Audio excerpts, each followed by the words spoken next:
Are you tired of getting stunned by enemies? Are you always die because enemies manage to kill you by stunning you? Are you always want to fight 1 versus 3 to show your dominance, but ended up feeding your enemies? Do you always feels like you are a burden for your team, but you are still stupid to fall into your enemy's trap? Do you feels like your team always abandon you when there is a team fight and you are unable to survive on your own? Do you want to avoid stun by enemies? Do you still want to be a dominated player who can jump into enemy's jungle and kill everyone like Rambo? Then you get the right hero. He's not just only able to kill enemies, but able to avoid stun, slow down enemies, get HP by attacking enemies in early game, immune to heavy attacks, and this hero don't need any mana. So this hero is my favorite one. Not because he looks like clown, and clowns are the most scariest thing for me right after my dad is really quiet for a whole day. Seriously, I'm still 25 above and this still scares me. But this hero is very scary because the conditions to counter him are really rare, which makes him scariest clown ever.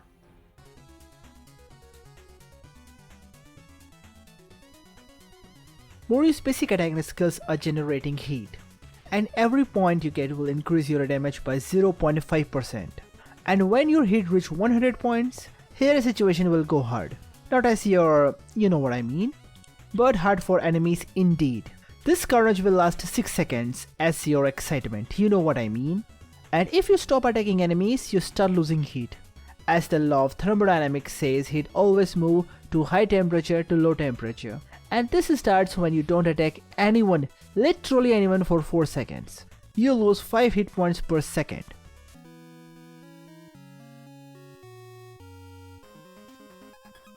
Okay, this may sound weird, but this attack have the medium range. Neither melee nor long range like marksman, but this basic attack is good if you are fighting against minions. It deals 70% attack power with a 350 additional damage, and this also gives you 2 hit points, but you have to attack twice on target within 3 seconds. So use basic attack on minions to ensure you get some good hit points.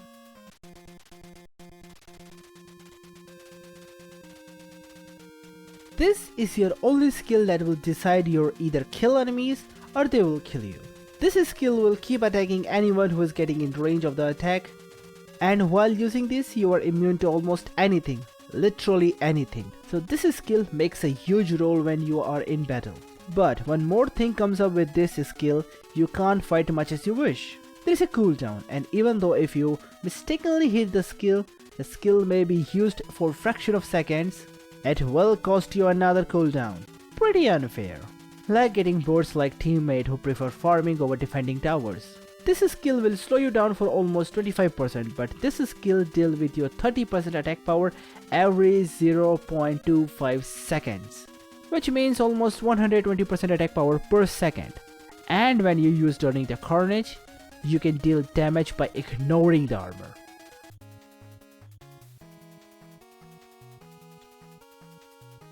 This skill is just used for slowing and stunning the enemies. Each time you hit someone with this, they will be slowed down for 3 seconds.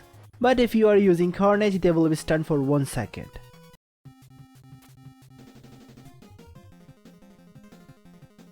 Now we are talking. This skill is one of my favorite skills, because this shakes the ground and hit many enemies as possible, and they got good damage too, otherwise it doesn't have any use. This skill hit the ground for 4 seconds dealing damage with a 30% attack power and to the random spots and slowing the target by 30%. So use it in the group of enemies, not individuals.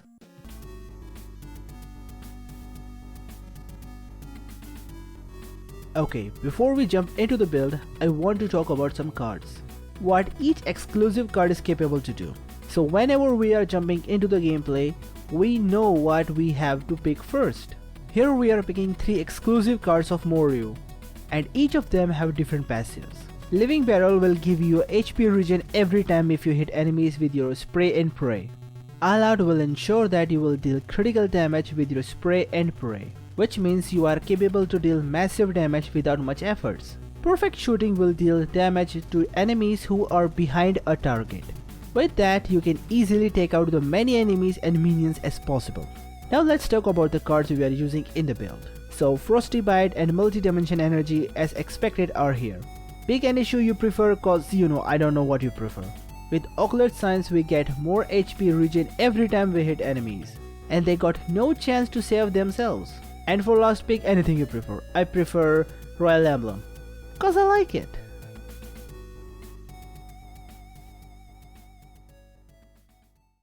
Now the flowchart with conditions are way too stretched out, which is really confusing, because he have ability to avoid stuns and deal damage at the same time while moving and changing the aim.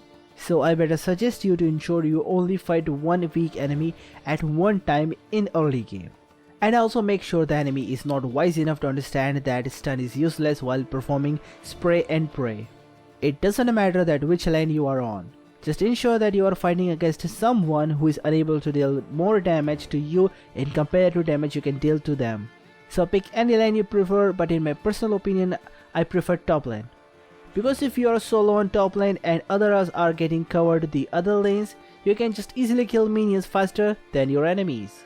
And the more damage you deal, the faster you get carnage, and on this condition even enemies who are on top lane facing problem in fighting you. So just focus on minion waves. Because of wider range you can easily kill minions and get power on your multi-dimension god. And also get some experience to unlock your ultimate. Keep killing enemy minions and push back enemies with your skills from your minions, and do it until you reach level 5. Then start jumping into other lanes and kill the minions too. This will also force the other players to defend their lanes in first place, and they can't farm for a long time. And you can do this until you reach level 8. Now at this moment you have higher level in compared to both teammates and enemies, and now you can play as an assassin.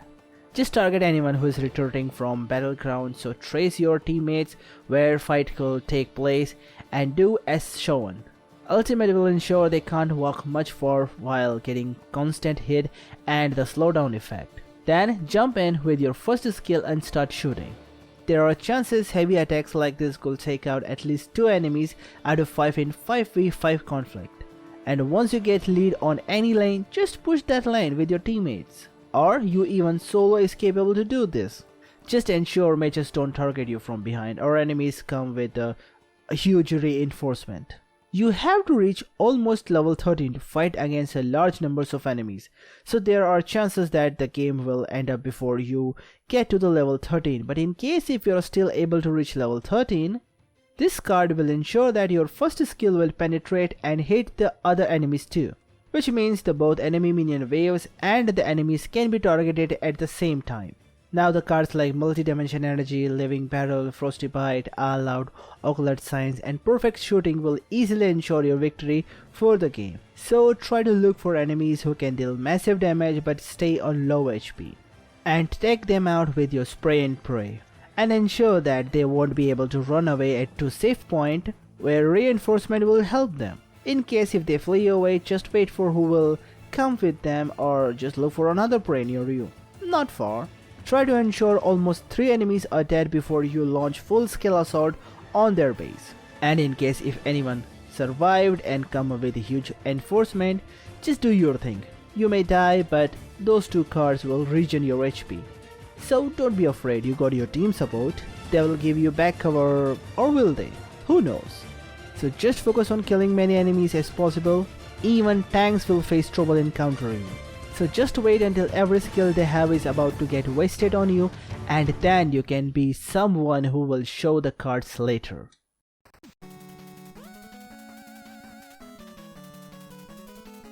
So wait until he used his skills over your minions and then start attacking him, because then he is unable to regen HP, and you can easily either scare him away or just got right chance to kill him. Otherwise there is no possible way to counter Moryu. As Moryu expert, I don't die easily by enemies. It took almost whole team support to get hands over me. And that's the whole tutorial for Moryu. Hope you like the work. Don't forget to subscribe, and want to support us, donation links are on the screen.